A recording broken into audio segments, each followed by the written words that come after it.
So I've got my Twitter feed open.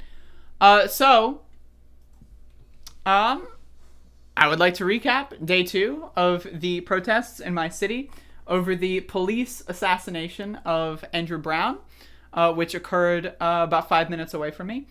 And so this is day 2. This is the second day of the protesting. So the first day I want to compare and contrast the numbers before we get into this. The first day I would say we probably had around maybe 250 people-ish at peak. I would say yesterday, which was day 2, I would say we probably had around 400 to 500 people at peak. And so our numbers are growing.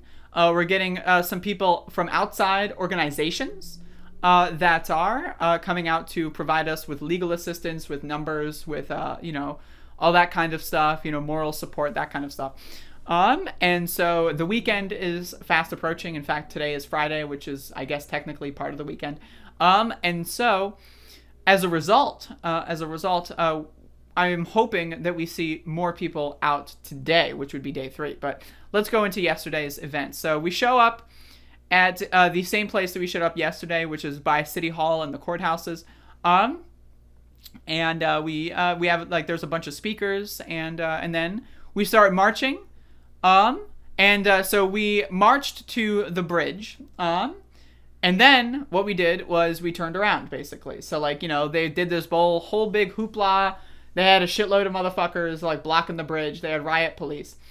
And then we're like, all right, we're at the bridge. Good enough. Now let's go back into the city, right? So they thought that they were just, we were going to, occupy the bridge or something. But we didn't do that. So we marched to the bridge, and then we just got the hell out of there. And so what we kept doing was, what we would do is we would look at where the cops are, and we would head in another direction. So if there was a heavy police presence at one intersection, we would turn, on the road beforehand, go somewhere else, and then the cops would have to scramble and move their cars around and block more traffic and then just have a really hard time. So that's what we kept doing. So at this point, we were marching toward the street and toward the exact location where police entered our city and murdered Andrew Brown in broad daylight in front of children in a school zone. And so that's what we were doing at this point here. At this point, again, there's also a lot of children in the protest. There's a lot of, relatively old people in the protest, and they were doing a really good job at keeping up. So I just want to say, hats off to them. And it was just really good energy. Everyone was talking, about, just how great it is that the community is coming together and stuff like that. So we are going through major roads, and then we are arriving at the street where Andrew was shot and killed in broad daylight. And when we did that, I'm not much of a prayer person, but, they did some prayer. I'm okay with that, whatever. I'll watch, I'll listen, I'll be there for it.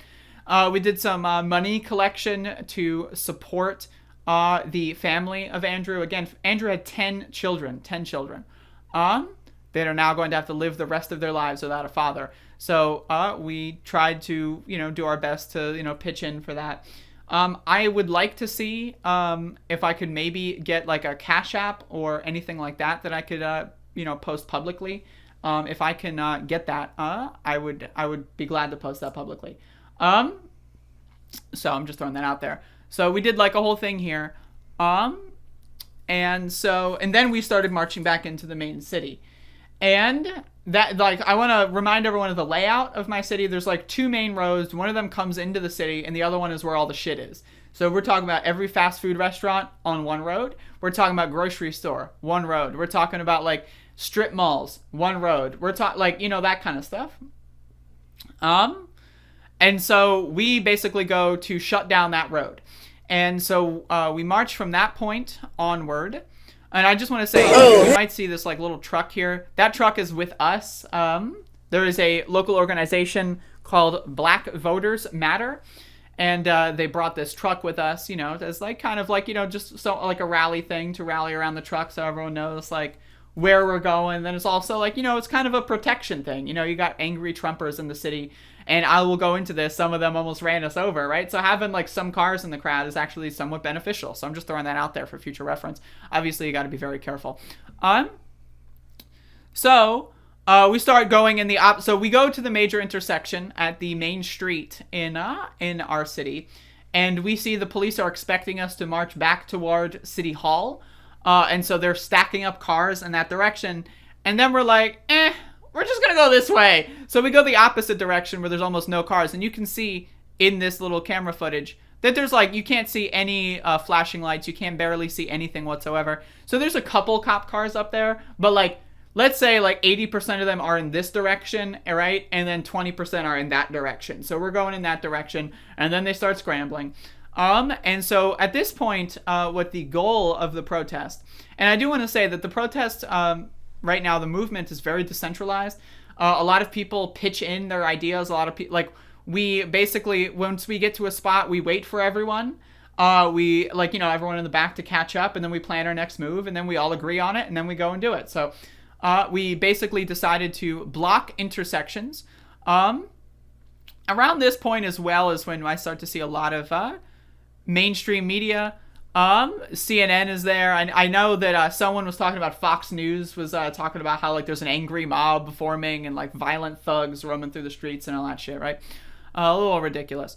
So then we occupy the main intersection, and I'm sitting down in this clip because my legs hurt, right? But it's still daytime, so I had to get a little bit of rest, but it happens.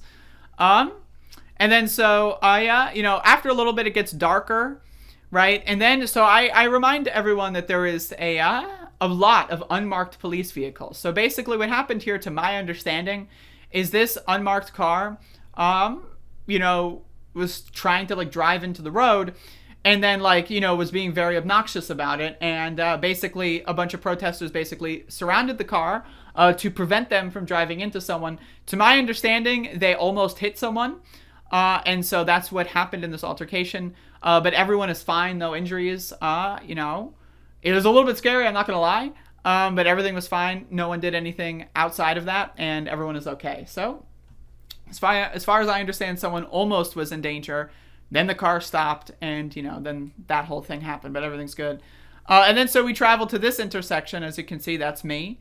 I'm right there. And so from this point onward, we break off into like 3 or 4 groups. And we occupy every single intersection of, like, and again, this is the main roads of commerce in our city. These are all, like, you got banks, you got, like, bars, you got fucking restaurants, you got fast food restaurants, you got grocery stores, you got Lowe's, you got all that shit. So this is, like, the main shit. So we occupy all of the main intersections. So we just spread out, and we do that. And that's the thing where you do multiple things at once, is the cops, right? They had very little time to prepare for such an action. So it was definitely getting very interesting. And then people start dancing, having a good time. Some people brought like loudspeakers and played some good music. So I just want to make a statement on that. Now, there are a couple people that said dancing is disrespectful. I disagree. I think celebrating the fact that the community can come together in times of stress and make the best of it, I think is a good thing.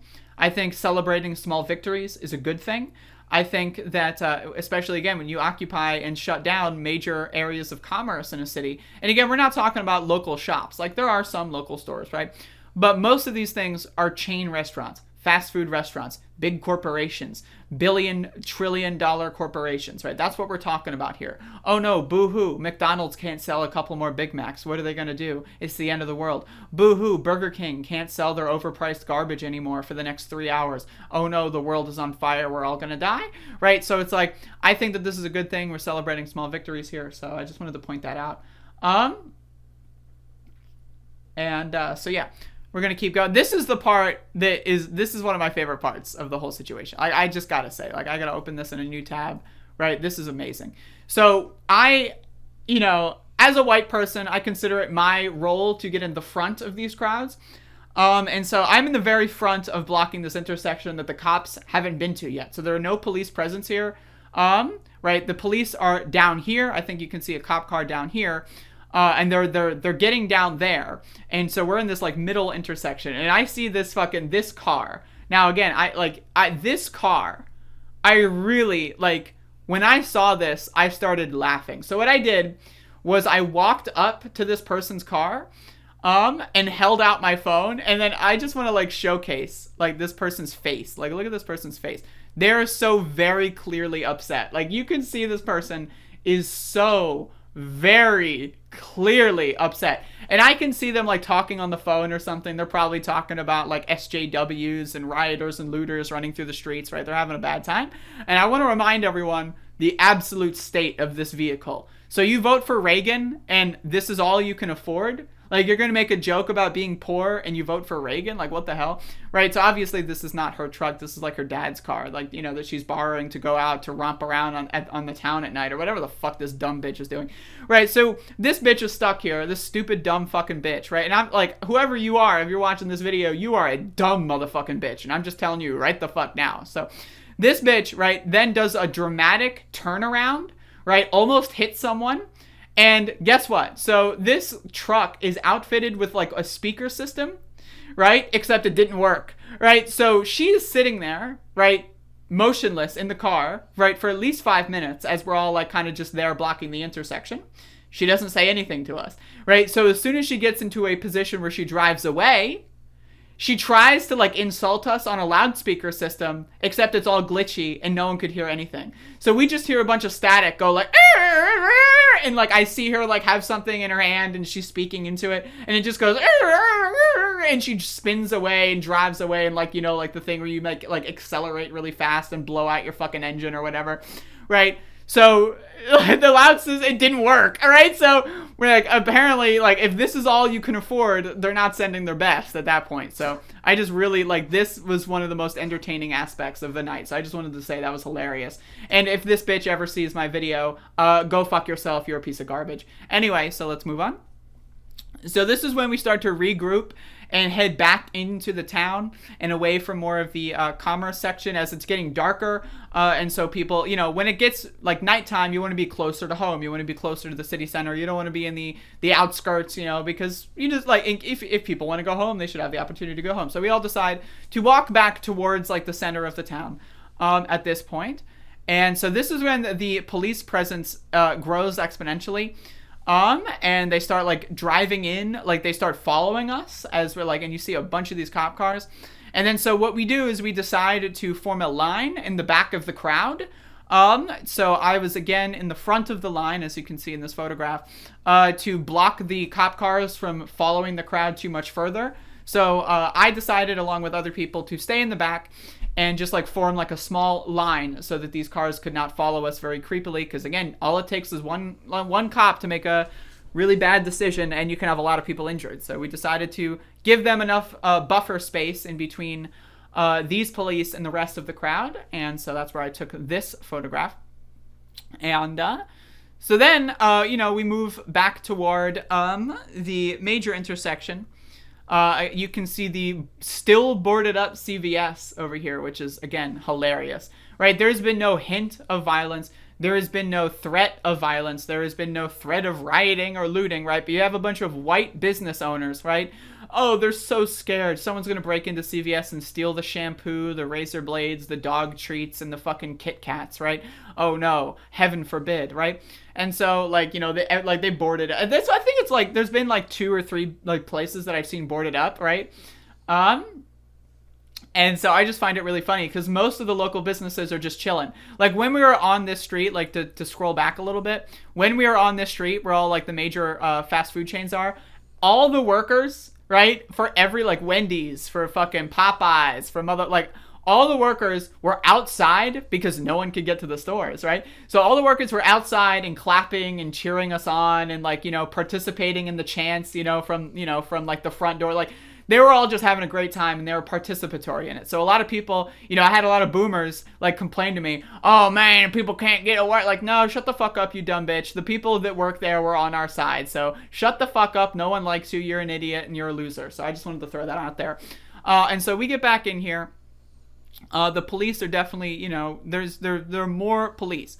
And so in between this photograph and me being home, what happened was we went back down to City Hall, And, my phone was getting a little bit low on battery, and there was nothing really worth filming at that point.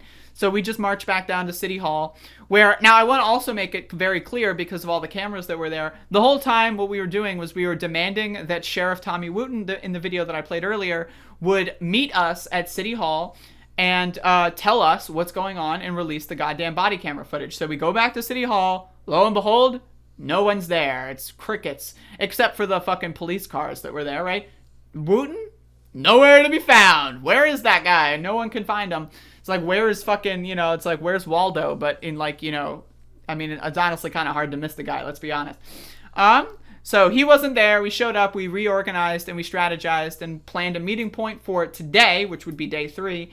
And we will be going to the waterfront, which is by museums and other city buildings. And we will start there, and we will just, see what happens from that point onward. And so, again, I want to reiterate, there was no violence. There was no agitation on anyone's regard other than the police. The police had, a few instances where they were really trying to drive into the crowd a little bit, like got really close. Like, you see where Max the dog is in comparison to me, right? Like laying on my bed right behind me, right? Like there were cop cars in that distance from the crowd. And so like, let's say like, you'd like someone like steps down to tie their shoe and that car keeps driving. Oops. Right. Like, and so that's why, we wanted to bring a bigger buffer zone because, the police were being, they were trying to do that thing where they like instigate in a way where they will blame the other person as being the instigator. You know what I mean? That's what they try to do. And so we'll see what the police presence is going to be like today. I imagine it's only going to escalate. I imagine that, I would hope and pray, right, that the entire situation remains peaceful and that no one is injured. But again, police are known for killing people. Police are known for rioting.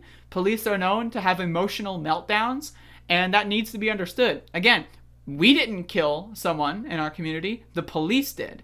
They came into our neighborhood and shot someone dead in a school zone, right? So these are the motherfuckers that don't have a track record of behaving, right? And that needs to be understood. And so overall, I would say yesterday was a big success. More people, to my understanding, are going to be coming out today. And this is just, I'm going to be covering it as much as possible. I would like to also say that in regards to live streaming, I do not like live streaming protests unless I've got like an actual big group there. Because like I have a couple people that I like to stick around, but I don't have like a big group dedicated to live streaming. Right. When you live stream at a protest, you are very distracted. And that's a situation I don't want to be in. I don't want to be distracted. I like to be very present of everything that's around me. And that's just my position. So I am fine with posting video clips every now and then of like certain key points that are occurring with certain updates along the way. But I personally find that live streaming is also, it drains my phone battery. And it's just like, I don't need it. I don't need it on, right? It's just unnecessary. So I understand people would like to watch the live stream, and I get that, and I understand that. But again, in my opinion, that is not what I want my role at a protest to be. I don't want to go to a protest and, make it all about me. I don't want to go to a protest and feel the need to keep up with the chat room. I don't want to go to a protest and feel the need to have my camera out at all times. I want to like be able to, adjust to what's going on. And so that's what I view my role at a protest as. I don't like going to a protest as a streamer. I just think it's obnoxious. But it's obnoxious. Like, I'm not to say all streamers are obnoxious, but I just say my personal opinion on me as a person and what I want to do there. I just don't want to do that. Because again, you also never know when something is going to happen. I also don't want to provide people evidence to look for through. And that's not to say anyone that was streaming that I disagree with them. People can stream if they want to, and that's their thing. And if they want to stream to their friends, that's great. But I don't view that as my role. And so I just like, I've gotten a lot of people that have asked me to live stream and if I will live stream, and I just wanted to respond to that. But yes, there are streams that you could watch. Maybe if y'all want to go into the Discord tonight and like share live streams. I can make a channel for this in the Discord and share live streams and try to like, see what's going on in real time. You can do that as well, because there are going to be people streaming on like Facebook and stuff like that, and probably more news agencies, right? So I just want to be, very clear that that is happening, and you can find streams. They just aren't mine. And so that's my position. And so, yeah, there you go. But yeah, either way, day 2 I would consider a success, and I'm excited to see what day 3 brings. And for those of you that are watching this that live in Elizabeth City, North Carolina, or near enough, the current, to my understanding, meeting location is 5 p.m. at the Waterfront Park. And so we will be going there, and we'll be grouping and discussing and organizing. And again, I also want to say that if anyone does want to make a trip to Elizabeth City, if you live like anywhere within distance where you could reasonably get here, and you have, like, I'm going to be honest, like I, either have a bunch of masks or be vaccinated. Like, I hate to be that person. But like, if anyone wants to like organize, like, sleeping on my couch or something for the weekend, like, I'm open to hosting that. I hear people were meeting at Popeyes at 11. Yes, I heard that as well at 11:30 to discuss like just more organizing plans. I was going to try to attend that, but I'd rather just do this show and show up at 5. So I'm just like, 5 is the main thing. And but if anything else happens, I mean, again, I also want to say, if you live in Elizabeth City, feel free to reach out to me. If you DM me on Twitter, Discord, or, whatever, I'm okay with exchanging phone numbers. If you live here or live close and you want to exchange contact information, I'm more than open to doing that. And just like hit me up. I have an email. My email is andrea@speed.dog, ANDREA@SPEED.dog. So DOG stands for dog. Not to be confused with cats, as they are not cats, they are dogs. You can email me, you can DM me on whatever, and we can exchange information if you are going to be there and you would like to interact with me in any capacity, whether it be, rolling with me in some way or like whatever, like that's all of that is, I'm open to that 100%. And so, yeah, hopefully, and I want to end on this note. They felt pretty comfortable after day 2.